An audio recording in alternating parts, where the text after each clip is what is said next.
Alright guys, welcome back. We have some new information here, October 2024 app update, new features and leaks, some new leaks that will tell us something about the new pack that comes next week, and we still don't have any leaks on the pack, so it's a big surprise, a lot of cards that are unknown, but we have some hints here, and this is what we are going to look at today. Happy Halloween. Konami has released a version 2.1.0 of Yu-Gi-Oh! Master Duel, and it's a reasonably sized update clocking at 320 MB, so this was pretty big. Upcoming cards, question mark. The new Master Duel splash screen features Gigaria's Gandora, the Dragon of Destruction, which definitely gives us a hint, whilst the mobile app icon now features Dark Magician of the Black Magic from the Infinite Forbidden, hinting at Yugi's Shining Sarcophagus archetypes that they might come in the future. And then we also have some improvements here that were made that are not something that we are going to talk about today. Not very important here. You can see your deck now in the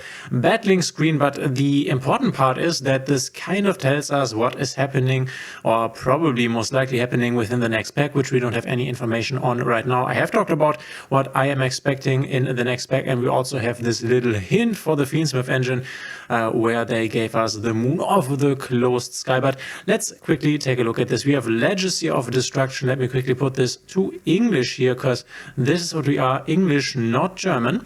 So what we are probably seeing here is this archetype, the Gandora G, the Dragon of Destruction, just because there is the Gigaria's Gandora. This is a card we already have, but this obviously hints to us getting this here. We are still on Legacy of Destruction. This is the only stuff missing from Legacy of Destruction, basically, besides the Melodious stuff, which I also was hinting at, that I really expect Melodious to come in the next pack. I think it's pretty sure, but I also think we will get all this anime support stuff here. The Gandora isn't really anime, but the Silent Swordsman, Silent Magician, Gadget Trio, Marshmallow, this is definitely something that could come together with the Gandora G, which, funnily enough, this dragon was actually the poster frontman for Legacy of Destruction show, so it was on the pack basically.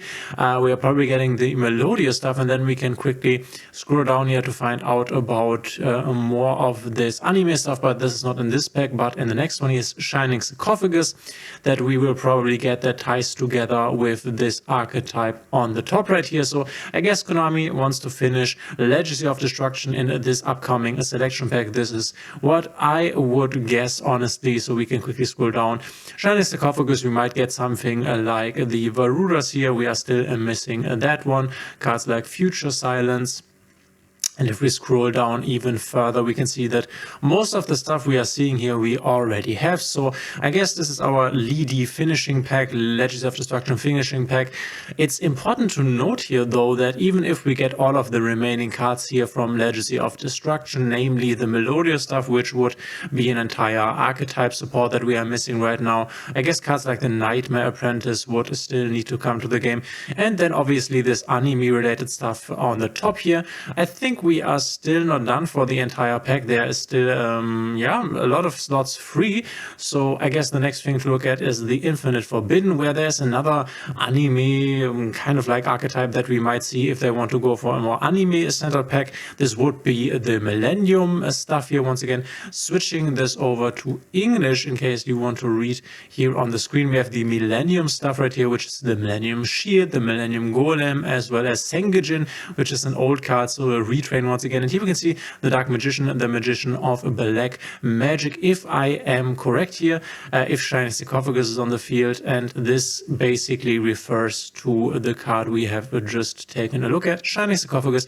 So yeah, this definitely tells us that we will most likely get all this Shining Sarcophagus stuff here. Very, very obvious tell in my opinion. And then obviously we have some free slots here. This could be our gimmick puppet support stuff. Maybe we get the White Force stuff, which a lot of people are actually excited for, but we could definitely see the Fiendsmith stuff. I said that I don't really expect Fiendsmith to come, but then again, with the introduction of the Moon, we could see Fiendsmith within the next pack. Would be crazy in my opinion, seeing Fiendsmith after Tenpai.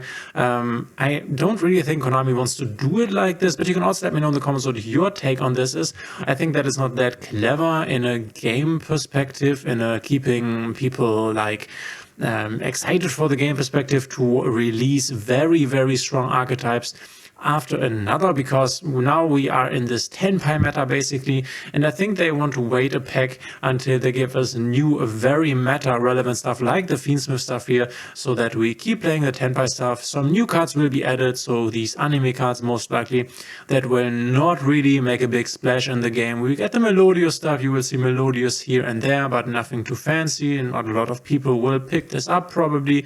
And then in the next pack in December, then you will most likely, or we will most likely see the next big meta hitting archetype, which could definitely be something like a Fiendsmith. At least this is how I take this development, but as already said, not quite sure how this will work out in the end. A very important and interesting card, the Mulch Army is coming, but I don't think in this pack. But yeah, Gimmick Puppet, the Fiendsmith stuff, or maybe the Whitewood stuff, or the anime line, which also is the Millennium Ankh, the Weju Temple, and then you have this new Exodia boss monster, so I can definitely see them going for an anime style pack, whereas our new Exodia boss monster here, it's a fusion monster, the Unstoppable Exodia Incarnate, which is, I think, a spell trap negate, so nothing too fancy here. Interesting archetype that basically you can put these in your spell and trap zone, so the Shield, the Sengajin, and the Golem, and they can then summon out the new Exodia, basically. But yeah, we will have to see what comes in the next pack, but could be a big one, could be very impactful when the Fiendsmith stuff hits. I honestly do not expect it, but let me know in the comments what your take on my theory is, and then I don't really think that we will see more stuff from the recent packs. Honestly, yeah, we have received the new cards here, the Halo and the other Witch card within the Tricky Reception update, but I don't really think that we will continue this and get more cards from Supreme Darkness. I just think this was something on the side, something for Halloween. You can see there are even more leaks that have been data mined, but nothing too fancy here, only icons and profile frames. So yeah, we are on the finishing verges of a Legacy of Destruction, and then continuing on to the next booster set. And if you are asking yourself what is next, then we can quickly take a look at this. You can see right here, Infinite Forbidden would be the next one, with Fiendsmith being the most important one, and then we are basically on Rage of the Abyss, the set that the TCG is on currently. We can see you get the water support right here, which turned out not to be that great. People were expecting this to be better. In the end, it wasn't that great, and Goblin Biker will be finished at this point, though we could see the Goblin Biker support coming to us even sooner, in my opinion. You can see here's a new Fiendsmith card, Lacrima, the Crimson Tears. If we get the Fiendsmith stuff, I'm expecting them to give us all of the Fiendsmith stuff. That is at least what they have done in the past. They just released the entire rest of the archetype. We could see the rest of the support cards for Memento, and I think if we see the remaining Memento support cards, which are also here in the Infinite Forbidden, we will also get this Memento and Akihiron, but the Memento stuff will definitely be on a better power trajectory once Fiendsmith comes out. And yeah, then you have other stuff in here like the Mulch Army Fuvaros, our new Maxi, basically, the Azamina cards, which will make Snake Eyes once again better. Yay, who wasn't waiting for this? Battle Wasp support, wow. And then the new Centurion support, which I've showed you in a video last week, how strong the new Centurion support actually is. If you have not seen that, go check that out. But now let me know in the comments what you think of this development here, the new leaks basically for a selection pack that will release next week, should be next week, which we don't have any information on right now. So let me know what you think. Thanks for being here. If you like the content, please consider subscribing, hitting the thumbs up and the notification bell, and we will see each other in the next one, guys.